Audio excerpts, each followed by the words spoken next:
Hello friends, नमस्कार। Welcome to my YouTube channel. आज की इस वीडियो में हम पढ़ेंगे प्रभाविता के प्रकार की प्रभाविता क्या होती है और प्रभाविता कितने प्रकार की होती है। सामान्यतः जो प्रभाविता होती है वो 3 प्रकार की होती है। जो प्रभाविता होती है उसके 3 टाइप्स होते हैं। सबसे पहली है पूर्ण प्रभाविता, अपूर्ण प्रभाविता और सप्रभाविता। पूर्ण प्रभाविता की पूर्ण प्रभाविता क्या होती है, इसका वर्णन मेंडल द्वारा किया गया। यानी जो पूर्ण प्रभाविता है इसके बारे में किसने बताया? ग्रेगर जॉन मेंडल ने। इस प्रभाविता में विषम युग्मजी A1PD, जो A1PD होती है वो हमेशा क्या होती है? विषम युग्मजी में उपस्थित दोनों कारक, यानी जो विषम युग्मजी A1PD होती है उसमें दोनों कारक होते हैं। यानी कौन कौन से? प्रभावी कारक और अप्रभावी कारक, दोनों कारक होते हैं। में से एक कारक अपना प्रभाव पूर्णतः प्रकट करता है जबकि दूसरा कारक अपना प्रभाव प्रकट नहीं कर पाता। यही पूर्ण प्रभाविता है। यानी कहने का मतलब ये है कि जो विषम युग्मजी A1PD होती है उसमें 2 कारक एक साथ उपस्थित होते हैं। जैसे लंबाई का मान लो, या फली का रंग का मान लो, या फल के गोलाई का मान लो। तो इसमें जो कारक होते हैं दोनों कारक एक साथ उपस्थित होंगे। इनमें से जो प्रभावी कारक होता है वो अपना प्रभाव प्रकट करता है, और जो अप्रभावी कारक होता है वो अपना प्रभाव प्रकट नहीं कर पाता। यही पूर्ण प्रभाविता है। यानी कहने का मतलब जो प्रभावी लक्षण कौन से हैं? जो कैपिटल टी है ये प्रभावी है, जो स्मॉल टी है ये अप्रभावी है। जो कैपिटल टी है ये अपना प्रभाव प्रकट करता है, जो स्मॉल टी है ये अपना प्रभाव प्रकट नहीं कर पाता। जो प्रभाव प्रकट करता है उसे प्रभावी, और जो प्रभाव प्रकट नहीं करता इसे अप्रभावी लक्षण कहते हैं। क्या होती है? पूर्ण प्रभाविता होती है। इसके बाद में दूसरा पॉइंट है अपूर्ण प्रभाविता। इसकी खोज जर्मनी के कार्ल कोरेंस नामक वैज्ञानिक ने की। जो अपूर्ण प्रभाविता है इसकी खोज किसने की? जर्मनी को वैज्ञानिक था कार्ल कोरेंस, जिन्होंने अपूर्ण प्रभाविता की खोज की। वह कौन से पादप में की? मिराबिलस जलापा में, या इसको गुल अब्बास भी बोलते हैं, या 4 एंटिक्लोक प्लांट के नाम से भी इसे जाना जाता है। इस पादप में 2 प्रकार के पुष्प पाए जाते हैं। यानी जो ये मिराबिलस जलापा जो प्लांट है इसमें 2 प्रकार के पुष्प पाए जाते हैं। कौन कौन से? लाल और सफ़ेद। यानी जो 2 पुष्प पाए जाते हैं वो कौन कौन से रंग के होते हैं? लाल और सफ़ेद रंग के। यही गुण स्नैपड्रैगन, एंटीराइमन या स्वान पादप में भी पाया जाता है। यानी ये जो गुण है अपूर्ण प्रभाविता का, यह स्नैपड्रैगन, एंटीराइमन और स्वान पादप में भी पाया जाता है। अपूर्ण प्रभाविता के अनुसार जो A1PD होती है वो आपको पता है कि विषम युग्मजी होती है। में एक ही लक्षण के 2 कारक एक साथ उपस्थित रहते हैं। जैसा कि पूर्ण प्रभाविता में भी ये लक्षण तो एक था, उनके 2 कारक एक साथ उपस्थित थे, लेकिन दोनों ही कारक अपना प्रभाव पूर्णतः प्रकट नहीं कर पाते। परिणाम स्वरूप एक नए गुण की उत्पत्ति होती है। यह है अपूर्ण प्रभाविता। स्नैपड्रैगन जो पादप था उसका एग्जाम्पल लेते हैं। इसमें 2 प्रकार के पुष्प एक साथ पाए जाते हैं, लाल और सफ़ेद। पुष्प के मध्य जब हम क्रॉस करवाएंगे तो अपूर्ण प्रभाविता के कारण इसमें गुलाबी रंग के पुष्प भी प्राप्त होंगे। यानी जो स्नैपड्रैगन के जो पादप होते हैं इसमें सामान्यतः लाल और सफ़ेद रंग के पुष्प पाए जाते हैं। अपूर्ण प्रभाविता होने के कारण इसमें गुलाबी रंग के पुष्प भी प्राप्त होते हैं। जैसे देखते हैं हम क्रॉस करवा कर, जो स्नैपड्रैगन जो पादप था इसका एक लक्षण लेते हैं हम लाल पुष्प का, और दूसरा है सफ़ेद पुष्प का। यह हमारी कौन सी हो गई? पैतृक पीढ़ी। जो लाल पुष्प है उसका हमने जो कारक है वो कैपिटल आर ले लिया। जो सफ़ेद पुष्प था उसका जीन कारक क्या ले लिया? स्मॉल आर और स्मॉल आर। इन दोनों को जब अलग अलग करेंगे, कैपिटल आर का capital R, capital R, capital R का कैपिटल आर हो जाएगा, स्मॉल आर और स्मॉल आर का स्मॉल आर हो जाएगा।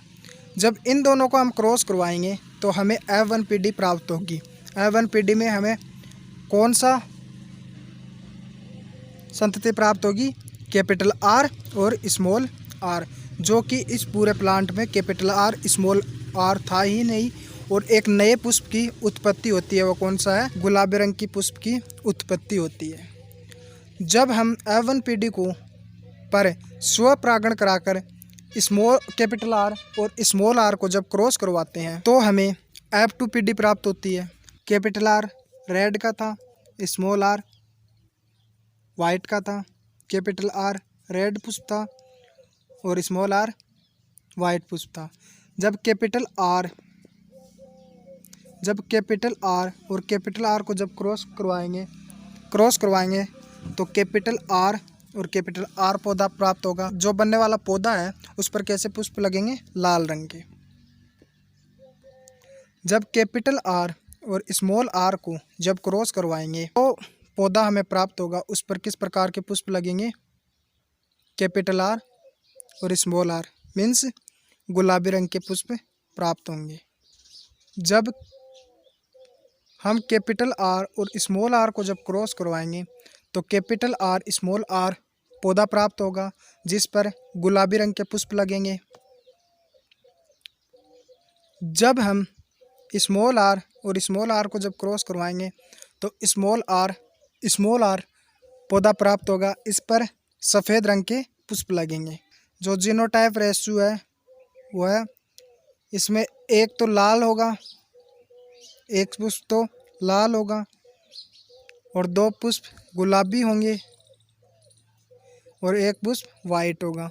तो जो जीनोटाइप रेशियो है वो क्या होगा? 1:2:1। और फिनोटाइप भी यही होगा, क्योंकि इसमें अपूर्ण प्रभाविता का गुण होने के कारण इसका फिनोटाइप और जीनोटाइप दोनों क्या होंगे? सेम होंगे। चलिए इसका रेशियो देखते हैं क्या होगा।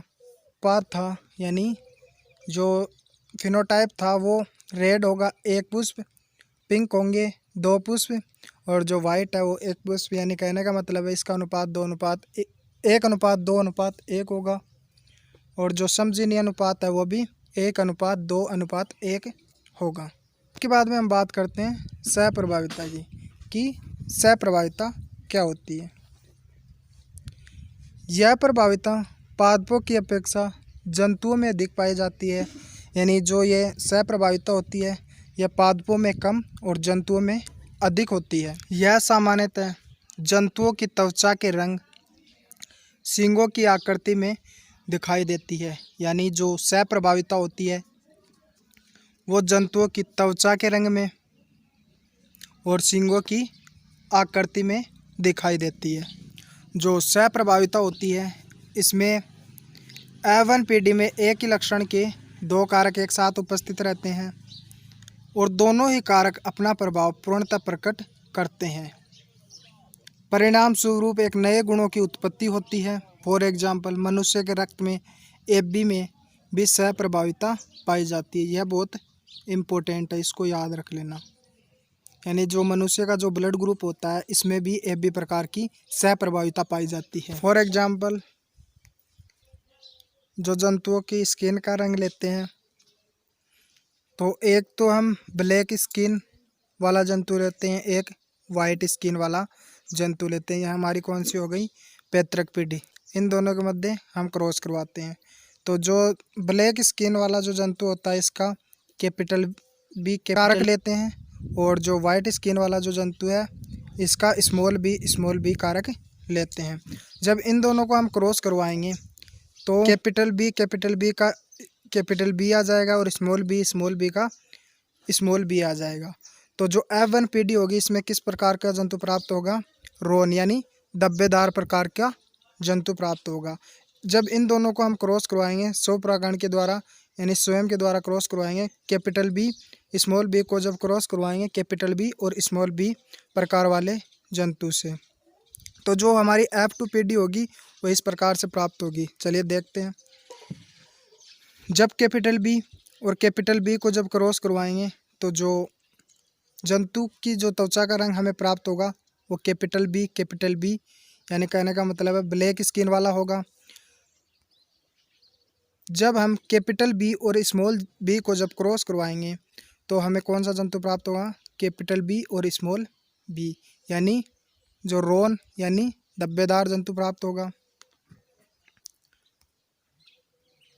इसी प्रकार जब इसको क्रॉस करवाएंगे स्मॉल बी और कैपिटल बी को तब भी धब्बेदार जंतु प्राप्त होगा।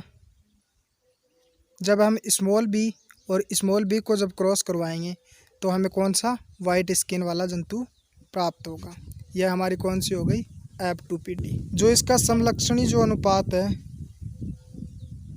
वह 1:2:1 होगा और समजीनी अनुपात भी 1:2:1 होगा।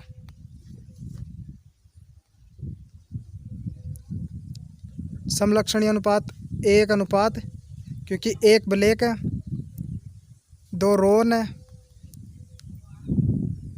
और 1 धब्बेदार है, तो इसका दोनों अनुपात हैं समलक्षणी और समजीनी अनुपात, वो 1:2:1 होंगे। Thanks for watching my video. अगर आपको यह वीडियो अच्छा लगा तो प्लीज़ इसे लाइक, शेयर, कमेंट, और अगर आपने अभी तक मेरे चैनल को सब्सक्राइब नहीं किया तो प्लीज़ सब्सक्राइब कर लीजिए। थैंक यू गाइज, मिलते हैं नेक्स्ट वीडियो में, तब तक के लिए bye bye and take care friends.